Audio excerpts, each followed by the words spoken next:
네, 하나님 말씀 같이 보겠습니다. 오늘 우리에게 주시는 하나님의 말씀은 창세기 13장 말씀입니다.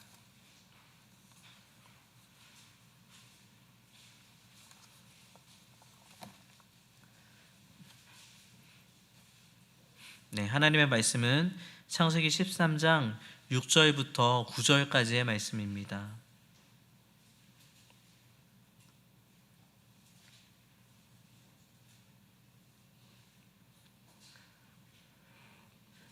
네, 다 찾으신 줄 알고 한 절씩 교독하여 읽겠습니다. 제가 먼저 6절을 읽겠습니다. 그 땅이 그들이 동거하기에 넉넉하지 못하였으니 이는 그들의 소유가 많아서 동거할 수 없었음이니라.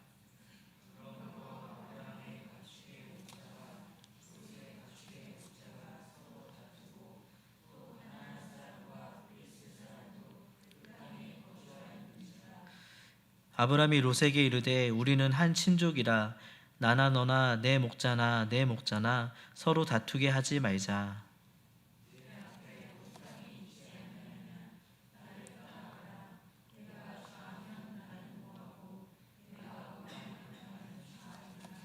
아멘. 네, 오늘 말씀의 제목은 선택의 기준이라는 말씀의 제목입니다. 선택의 기준이라는 말씀의 제목으로 하나님의 말씀을 같이 나누도록 하겠습니다. 우리의 삶은 이 선택이라는 것들의 연속이라고 할 수 있습니다. 삶에서 우리는 매 순간순간 어떤 것을 선택하는 것이 좋을지, 이 선택이 옳은 선택일지, 저 선택이 또 옳은 선택인지를 고민하고 결정하며 살아갑니다. 근데 어떤 선택들은 우리의 삶에 좋은 결과를 가져오기도 하지만 어떠한 선택들은 우리의 삶에 고통을 주기도 하고 그런 선택을 하지 않았으면 좋았을 것이라고 하는 후회를 남기기도 합니다. 그래서 인생의 성공이라고 하는 것은 우리가 어떤 선택들을 해 나가느냐에 달려 있다고 할 수 있을 것입니다.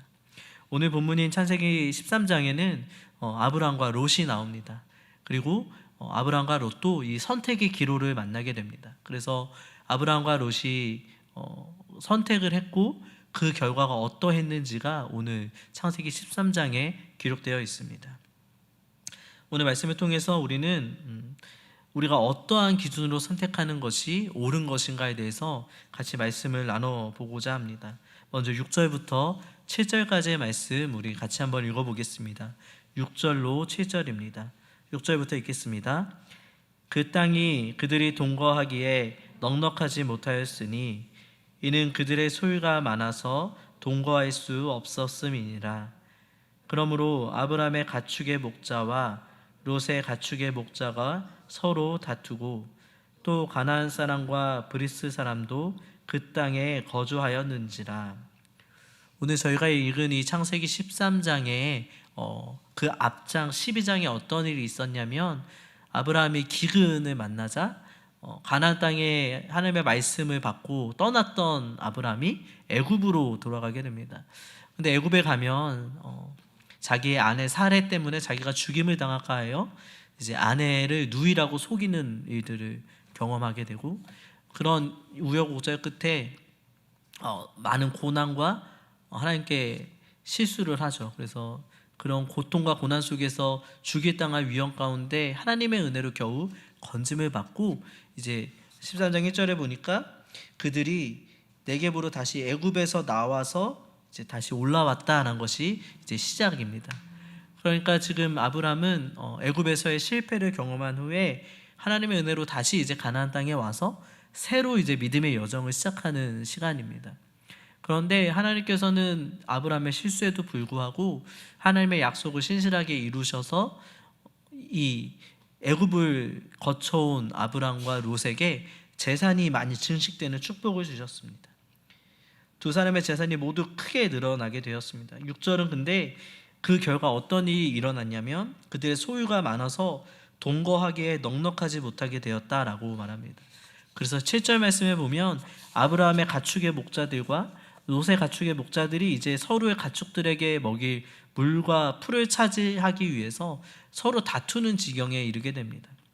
더욱이 그 땅에는 가나안 사람과 브리스 사람도 같은 그런 이방인들도 같이 있었기 때문에 그들이 이렇게 다투는 이 모습, 같은 형제였는데 그 형제들이 하나님의 사람이라고 하는 아브라함과 롯이 이 영토 때문에 서로 다투는 모습이 가나안 그 사람에 있는 족속들이 보기에도 하나님의 영광에 덕이 되지 못하는 일들이 이렇게 일어나게 됐어요.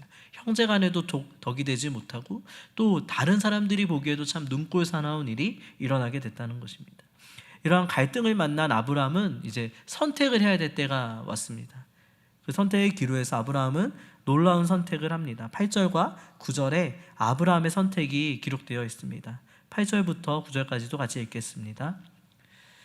아브라함이 롯에게 이르되 우리는 한 친족이라 나나 너나 내 목자나 내 목자나 다투게 하지 말자. 내 앞에 온 땅이 있지 아니하냐. 나를 떠나가라. 내가 좌하면 나는 우하고 내가 우하면 나는 좌하리라. 아브라함은 친족인 롯과 이러한 문제 때문에 다투는 것을 원하지 않았습니다. 그래서 이제 서로 떠나서 각자의 목초지를 차지하자고 제안하며 그 어떤 땅을 선택할지에 대한 우선권을 롯에게 양보합니다. 사실 이러한 제안은 파격적인 것이라고 할 수 있습니다. 왜냐하면 하나님께 가나안 땅을 상속받은 것, 가나안 땅의 약속을 받은 사람은 롯이 아니라 아브라함이었어요. 롯은 그냥 아브라함과 함께 나왔을 뿐이에요. 그리고 나이로도 아브라함이 연장자였잖아요. 그러니까 선택의 우선권은 아브라함에게 있었고 아브라함이 내가 이 땅을 차지할 테니까 너는 저기 가서 살아라 라고 내쫓아도 아무런 말을 할 수 없는 그런 상황이었습니다. 그런데 아브라함은 롯에게 무엇을 말하냐면 내가 왼쪽 땅을 택하면 나는 남아있는 오른쪽 땅을 선택할 거고 너가 오른쪽 땅을 선택한다면 나는 네가 선택하지 않은 왼쪽 땅을 선택할 테니 네가 보기에 좋은 땅, 너가 원하는 땅을 선택하라 라고 롯에게 그 선택의 권한을 양보했다는 거예요. 어떻게 아브라함은 롯에게 이러한 양보를 할 수 있었을까? 그 이유는 아브라함은 육적인 것보다 영적인 것을 우선순위에 두었기 때문이라고 할 수 있습니다. 아브라함에게 있어서의 우선순위는 무엇이었겠습니까? 형제간에 서로 사랑하는 것, 형제간의 화평을 깨지 않는 것이 아브라함에게는 좋은 땅을 차지하는 것보다 우선이었을 것입니다. 또 우리가 다툼으로 인해서 세상 사람들이 보기에 덕이 되지 않아서 하나님의 영광을 가리는 것, 하나님 믿는 사람이 저게 뭐냐, 하나님 믿는 사람이 저렇게 다투는 것이 옳으냐라는 이름으로 하나님의 이름을 가리는 것을 원치 않았습니다. 그것이 아브라함이 좋은 땅을 내가 갖는 것보다 더 중요하다라고 생각했던 것이에요. 그리고 아브라함은 하나님을 향한 믿음을 또한 선택했습니다. 내가 눈에 보이기에 좋은 땅을 선택하는 것보다 하나님을 믿었기 때문에 선택을 또한 양보할 수 있었다라는 거예요. 창세기 12장에 애굽에서의 실패를 말씀드렸는데 이 애굽에서의 실패를 아브라함이 경험한 이후에 아브라함은 이것을 깨달았습니다. 축복이라고 하는 것은, 기근에서 건짐받는 것, 하나님께 은혜를 받는 것은 내가 좋은 땅을 찾아가는 것, 내가 애굽의 풍요로움으로 찾아가는 것에 달려있는 것이 아니라 하나님이 주시는 것이라는 것을 깨달았습니다. 그렇기 때문에 아브라함이 생각하기에는 하나님의 뜻 가운데 있는 것이 육적인 필요보다 더 중요하다라는 것을 배웠어요. 하나님의 뜻이 있으면 가난 가운데도 풍요롭게 하시지만 내가 하나님의 뜻을 떠나서라면 내가 스스로 풍요로움을 선택한다 할지라도 그 풍요를 내가 쟁취할 수 없다라는 것을 애굽에서의 경험을 통해서 배웠기 때문입니다. 그래서 아브라함에게는 어떤 땅인지가 사실은 중요한 것이 아니었어요. 하나님께서 인도하신다면 어느 곳에서도 나를 복되게 하실 수 있다는 믿음이 아브라함에게 있었기 때문에 아브라함은 육적인 필요를 포기하며 롯에게 먼저 좋은 땅을 선택하도록 양보할 수 있었던 것입니다. 그러니까 아브라함에 있어서 선택의 기준은 무엇이었냐면 사랑이었다는 것이고 하나님의 영광이었다는 것이고 하나님의 뜻과 하나님을 향한 그 믿음이 선택의 기준이 되었다는 것이에요.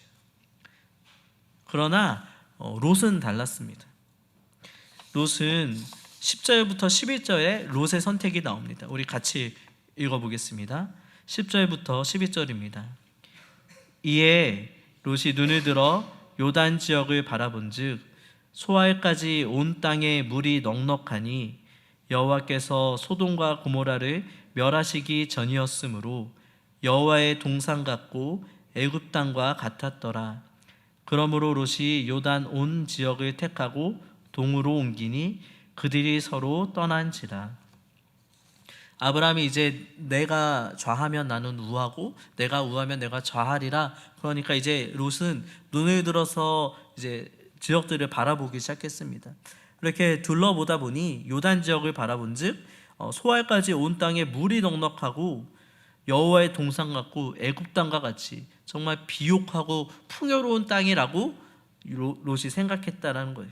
여기서 눈을 들어 바라봤다는 것은 그냥 이렇게 둘러봤다는 것이 아니라 자세히 살피고 조사하여 면밀히 살피는 것을 말합니다. 그러니까 롯은 롯 나름대로 아주 전략적으로 판단을 한 거예요. 이 땅을 가면 내가 어떻게 될까? 이 땅에는 토지가 어떠한가? 이 땅에는 무엇이 있는가 없는가? 이런 것들을 아주 면밀히 살핀 다음에 온 땅에 물이 넉넉한 것 같고 에덴 동산과 같고 애굽 땅과 같이 보이는 요단 지역을 선택합니다. 자신의 지혜와 판단의 근거에서 자기 나름대로의 옳다고 하는 것을 선택했다라는 거예요. 물론 이러한 이성적이고 합리적인 판단이 필요 없다라는 것은 아닙니다. 우리도 어떤 집을 결정할 때도 이 집이 입지가 어떠한지, 발전 가능성은 있는지, 그리고 내가 학교와 가까운지, 뭐 교통은 괜찮은지 이런 것들을 면밀히 살피고 조사하잖아요. 그리고 대학교를 간다 했더라도 이 대학교는 어떤 대학이고 취업률은 어떠하고 이런 것들을 살펴보는 것이 나쁜 것은 아니잖아요. 근데 문제는 무엇이냐면 롯의 문제는 선택의 기준이 오직 이 육적인 것에만 있었다라는 것이에요. 그러니까 왜 이렇게 말할 수 있냐면 10절 끝에 하나님께서 이러한 말씀을 덧붙이고 계시기 때문에 그렇습니다. 물이 넉넉하니 에덴 동산 같고 여호와의 동산 에덴 동산 같고 애굽 땅과 같았더라라고 해서 끝나면 되는데 말이 어떻게 덧붙여 있냐면 여호와께서 소돔과 고모라를 멸하시기 전이었으므로라고 기록이 첨가되어 있습니다.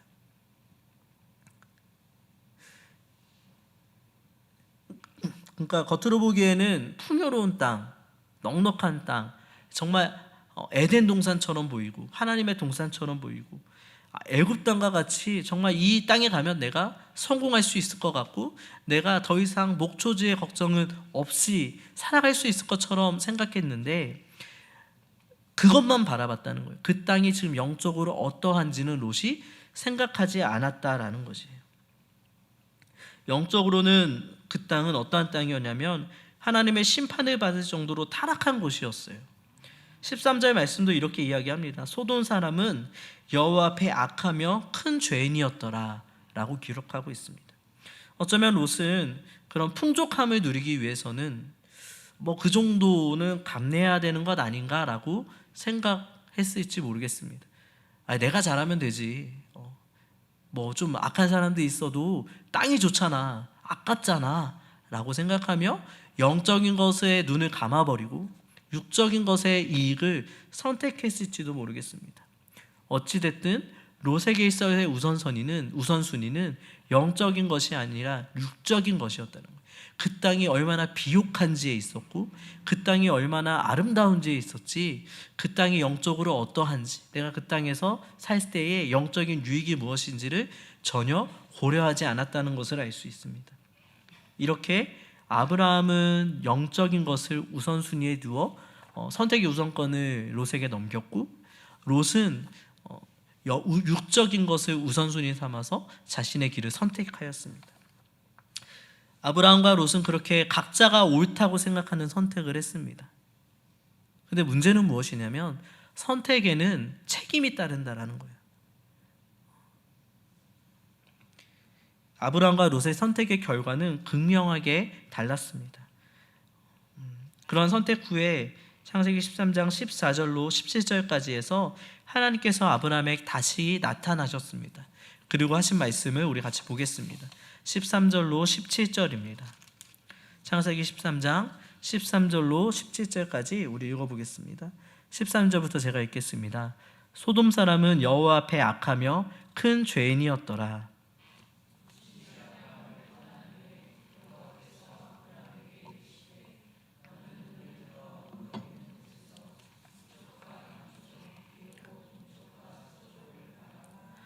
보이는 땅을 내가 너와 내 자손에게 주리니 영원히 이르리라.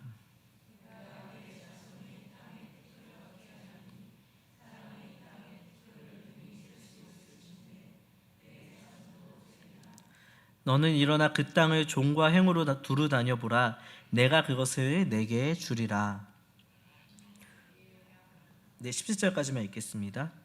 네. 하나님께서는 영적인 유익을 위해서 육적인 필요를 내어놓은 아브라함에게 다시금 12장에서 주셨던 약속을 상기시켜 주시면서 그를 축복해 주셨습니다. 하나님께서 축복하셨다라는 이것은 하나님께서 그 아브라함의 행동, 아브라함이 했던 선택을 받으셨다라는 것을 의미합니다. 15절 말씀에는 보이는 땅을 내가 너와 내 자손에게 주리니 영원히 이를 것이다 라고 말씀하시고 17절의 마지막에 와서는 이렇게 말씀하십니다. 내가 그것을 주리라 라고 말씀합니다. 그것이 하나님께서 주신 축복이었다는 것입니다. 롯은 스스로 눈을 들어 찾아서 내가 좋은 땅을, 내 삶의 축복을 내가 만들고자 해서 나아갔는데, 지금 아브라함은 하나님을 위해서 자기의 것을 내려놨던 아브라함에게 하나님께서는 내가 너와 내 자손에게 줄 것이고 내가 그것을 너에게 주리라 라고 말씀하시는 거예요. 그런 영적인 유익을 위해서 육적인 필요를 포기한 것처럼 보였지만 하나님께서는 영적인 것을 우선순위에 둔 아브라함에게 축복하셔서 그가 포기했던 그 육적인 축복과 또한 영적인 축복을 모두 더하여 주셨다는 것입니다. 반대로 자기의 눈에 좋아 보이는 그 땅을 선택한 롯은 그 자기의 선택의 대가를 치르게 됩니다.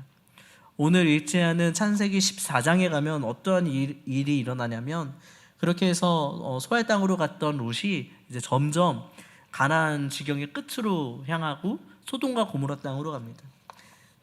근데 14장에 보면 소돔 왕에게 롯이 모든 재물과 양식을 빼앗기고 포로로 잡혀갔다라고 기록되어 있어요.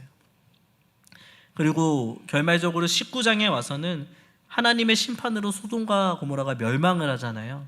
그때 아내를 잃게 되고 자녀들과 겨우 몸만 빠져나오게 됩니다. 그리고 베드로후서 2장 17절에는 이렇게 이야기합니다. 롯이 소돔 땅의 불법한 행실을 보고 들으므로 날마다 심령이 상하고 고통을 받았다고 기록하고 있습니다. 이것이 육적인 필요를 따라갔던 롯의 선택의 대가였습니다. 거기 가면 축복이 있을 것 같고 그 선택이 내게 복을 줄 것 같아서 우리 나름대로 머리를 굴리며 선택을 했는데 마음은 지옥이 되고 영적인 것을 간과했잖아요. 영적인 것은 괜찮고 육적으로 풍성하면 영적인 것은 조금 괜찮다라고 생각했을지 모르지만 마음이 지옥이 되는 거죠. 그 불법한 행실을 보고 날마다 마음이 상했다고 기록하고 있습니다.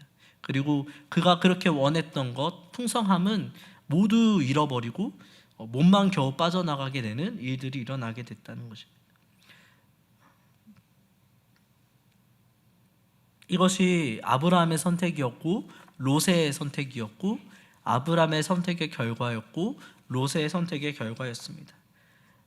이 말씀 보면서 우리는 지금 어떠한 선택을 하고 있는지를 돌아보았으면 좋겠습니다. 우리도 많은 경우 롯처럼 선택을 하고 있지는 않은지 생각해 보았으면 좋겠습니다. 우리는 인생의 많은 결정들을 나름대로 합리적이라고 생각하고 그리고 분석적이라고 생각하며 판단하고 공부하고 결정을 합니다. 결혼에 있어서 여러 가지 것들을 생각하고 취업에 있어서 또 이사에 있어서 또 대학을 선택하는 것에 있어서 심지어 교회를 선택하는 것에 있어서도 여러 가지 것들을 이제 고려하잖아요. 눈을 들어서 살펴봅니다. 그래서 이것이 나에게 좋을 것이다 라고 결정을 하고 선택을 합니다. 그러나 우리의 그런 결정의 과정들 속에 그 기준에 영적인 것이 없다면, 우리가 영적인 것을 고려하지 않는다면, 하나님의 뜻이 어디에 있는지를 묻지 않고 또한 이것이 영적으로 내게 유익한가를 묻지 않고 그냥 육적인 유익만을, 이곳에 가면 내가 돈을 많이 벌 수 있고 이곳에 가면 내가 성공할 수 있고, 이 대학에 가면 내가 취업이 잘 될 것 같고, 그러면서 교회랑은 점점 멀어지는 곳, 집을 구하는 것도 여기가 가야지 투자 가치가 있으니까 신앙생활은 안중에도 없고 투자 가치만 따라가고, 취업도 마찬가지죠. 여러 가지 것들에 있어서 그런 것들만을 선택한다면, 심지어 우리가 하나님의 뜻을 알면서도 그 뜻을 그냥 눈은 감아버리고 이 정도는 괜찮겠지라는 마음으로 롯처럼 육적인 유익만을 쫓아간다면, 그 선택은 우리가 바라는 것처럼 복을 가져다 주지 못할 것입니다. 그러나 우리가 아브라함처럼 영적인 것을 육적인 것보다 우선순위에 두고 우리가 선택을 한다면, 그 선택의 결과는 우리에게 참된 복으로 될 것입니다. 왜 그렇게 제가 자신하여 말씀드릴 수 있냐면, 예수님께서 우리에게 약속하셨기 때문에 그렇습니다. 마태복음 말씀에 예수님께서는 먼저 그의 나라와 그의 의를 구하는 자들에게 이 모든 것을 더하여 주실 것이라고 약속하셨습니다. 우리가 영적인 것을 우선순위에 둔다면, 하나님의 뜻과 하나님의 것들을 우리가 우선순위에 두고 선택의 기준을 삼는다면, 하나님께서 우리의 삶의 이 모든 것, 먹고 사는 것, 우리의 삶의 필요들을 다 채워주실 것이라고 약속하셨기 때문에 그렇습니다. 하나님께서는 우리가 처한 환경이 어디인지와 상관없이 우리가 왼쪽 땅을 선택한다면 거기서도 복을 주실 수 있으신 분이시고, 우리가 오른쪽 땅을 선택한다 할지라도 거기서도 복을 주실 수 있는 분이심을 믿으시기 바랍니다. 그러면 우리에게 중요한 것은 무엇이냐면, 이제 좋은 조건, 어떤 것이 전략적으로 옳은가라고 판단하는 것이 아니라 하나님의 뜻이 그 가운데 있는가, 그 영적인 유익이 그 가운데 있는가, 이 선택이 영적으로 내게 더 유익한 것인가 안 좋은 것인가, 그것들을 우리의 선택의 기준으로 삼아야 될 것입니다. 때로는 이 믿음으로 선택하는 이 길이 세상 사람들이 보기에 바보처럼 보일 수 있습니다. 육적으로 보기에 손해보는 것처럼 보일 수도 있습니다. 바보같이 권리를 왜 안 써? 네가 먼저 선택을 해야지. 오른쪽 땅 왼쪽 땅이든 좋은 것을 네가 먼저 선택해야지 왜 바보같이 양보를 하는 거야? 라고 이야기할지도 모르겠습니다. 그래서 어떤 때는 롯이 더 좋은 땅을 얻고 성공하는 것처럼 부러워 보일 때도 있는 것이 사실입니다. 그러나 마침내 복을 받는 자는 하나님의 뜻에 따라 영적인 것을 선택한 사람이라는 것을 믿으시기 바랍니다. 하나님께서 그의 삶을 축복하시기 때문에 그의 삶은 마침내 축복으로 마칠 것입니다. 하나님을 위해서 우리가 무엇인가를 포기했다면 아까워하지 마시고 주님을 믿으시기 바랍니다. 주께서 그것을 다 아시고 주님께서 채워주실 줄 믿습니다. 말씀을 정리하겠습니다. 우리는 지금 선택의 기로 앞에서 무엇을 바라보고 계십니까? 롯처럼 영적인 것을 무시한 채 육적인 것만을 계산하고 있지는 않으십니까? 아브라함처럼 육적으로는 손해본다 할지라도 영적인 것들을 위한 선택을 하고 계십니까? 우리가 주님을 선택한다면 주님께서 우리의 삶을 책임지시고 인도하실 것입니다. 우리가 있는 그곳에서 주님께서 복을 주실 줄 믿습니다. 시간 같이 주님께서 주신 말씀을 가지고 기도하겠습니다. 하나님, 우리의 선택에 지혜를 더하여 주시옵소서. 바른 선택을 하게 하여 주시고 하나님 뜻에 합한 선택을 할 수 있도록 인도하여 주시옵소서. 또한 주님께서 말씀을 듣는 가운데 깨닫게 하시는 대로 시간 주여 3번 부르시고 기도하겠습니다. 주여.